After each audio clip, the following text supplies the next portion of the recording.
Hi guys, आज हम discuss करेंगे 5 ऐसे स्टॉक्स के बारे में जिन्होंने कुछ इम्प्रूवमेंट शो करा है पास्ट वीक में। क्या रीज़न था, क्या न्यूज़ फैक्टर्स थे जिनके बेसिस पे सर्च नोटिस करा गया, उसी के बारे में हम बात करेंगे। Before actually starting with the discussion, let me tell you one thing. News अपनी जगह है, but fundamental factors of a company before investing your money, always keep that in mind.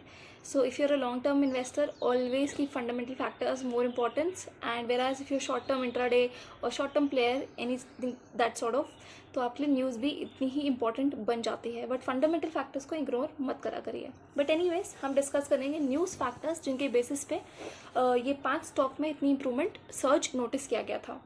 तो आपने देखा होगा कि निफ्टी रिपोर्ट्स में आया था कि निफ्टी की पीएसयू बैंक इंडेक्स ने बहुत इंप्रूवमेंट शो करा था, 7% जो कि था. उसके बाद metal sector, auto sector, infrastructure and energy space में इंप्रूवमेंट देखा गया था, एक्सेप्ट एफएमसीजी जो कि मीडियोकर लेवल पे था. सो स्टार्टिंग विद एसबीआई में ऐसा क्या था. अब एसबीआई की ये न्यूज़ थी कि जून 5 को वो अपना डिक्लेयर करने वाले थे profit of the January March quarter. अब इस प्रॉफिट में जब उन्होंने डिक्लेरेशन डाली तो डिक्लेरेशन ये आई थी कि प्रॉफिट उनके इम्प्रूव हुए हैं. ऑल्दो हमारे जो एनालिस्ट थे उनकी एक्सपेक्टेशन ज़्यादा थी कि प्रॉफिट्स और ज़्यादा होने चाहिए थे, but then nonetheless the profits were decent enough, and that is why investors showed a very optimistic view, and इसका स्टॉक सर्ज हुआ है over 8%. So and the second stock that I'm going to talk about is Hexaware Technologies. Hexaware Technologies another important stock जिसमें 20% का search notice किया गया था, because company की news आई थी कि कंपनी ने प्रपोज किया है कि वो वॉलंटरली डीलिस्ट करने वाली है. अब जब वॉलंटरी डीलिस्टिंग करेगी कोई कंपनी, ऑब्वियसली इन्वेस्टर उस शेयर को खरीदना चाहेगा, बिकॉज प्रमोटर उस शेयर का ज़्यादा पैसा देगा. तो इसलिए उसका ऑप्टिमिस्टिक व्यू गया और इन्वेस्टर्स ने उस शेयर को परचेज किया. अब किसी चीज़ की कंटिन्यूस डिमांड बढ़ने लग जाती है तो प्राइस क्या होता है, प्राइस शूट अप करता है. तो उसी तरीके से इसमें मोर देन 20% का सर्च नोटिस किया गया. The third stock that I am going to talk about is Tata Motors. Tata Motors में भी अराउंड 13% का सर्च नोटिस किया गया.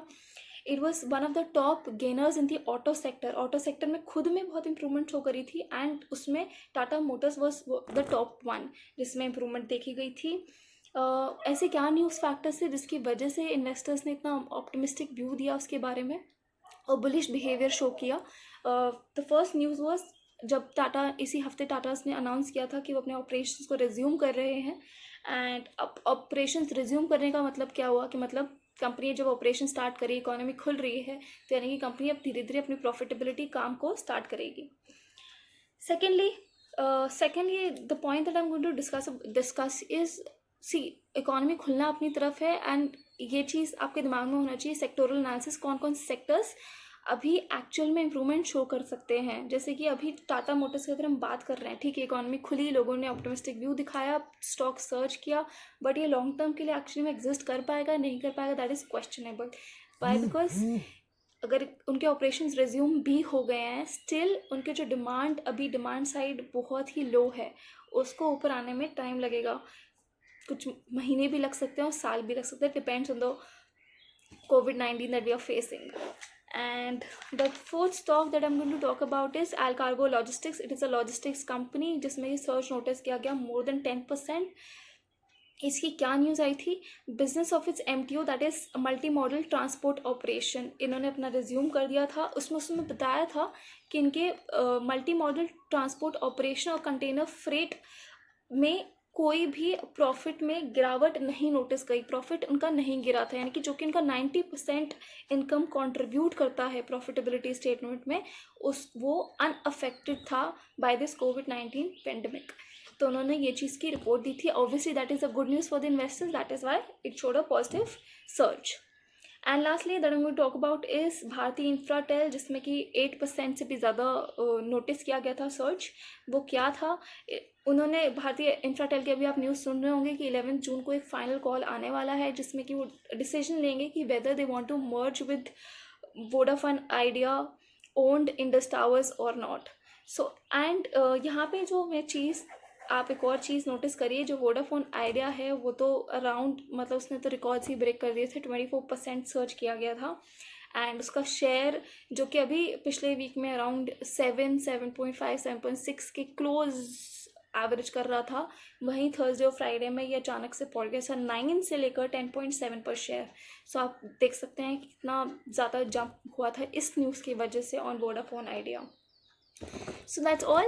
So I with that I'm just going to give a quote for investment. Whenever you're going for investment, be bullish when you're investing your money, but be bearish when you have invested. यानी कि आप fundamental analysis technical analysis दोनों को ही ध्यान रखें. सिर्फ news के basis पे एक रैंडम डिसीजन मत लीजिए. शॉर्ट टर्म गेन हो सकता है बट कल को वो लॉस भी हो सकता है. सो इसलिए इस with that note, keep learning, keep watching, and with that I'm going to come up with another class. And also subscribe to our YouTube channel 5 Minutes Economics, in which I've started with the beginner level stock market course, जिसमें कि आप सीख सकते हैं. अगर आप एकदम new हैं स्टॉक मार्केट में तो आप एकदम सीख सकते हैं कि डीमैट अकाउंट कैसे खोलना है, क्या फंडामेंटल एनालिसिस होते हैं, क्या टेक्निकल एनालिसिस होते हैं. सब कुछ जो कि एक बेस बिगिनर लेवल को मालूम होना चाहिए, वो सब कुछ उसमें कवर किया जा रहा है. So with that, I'm ending this video. Thank you so much. Keep safe, keep home.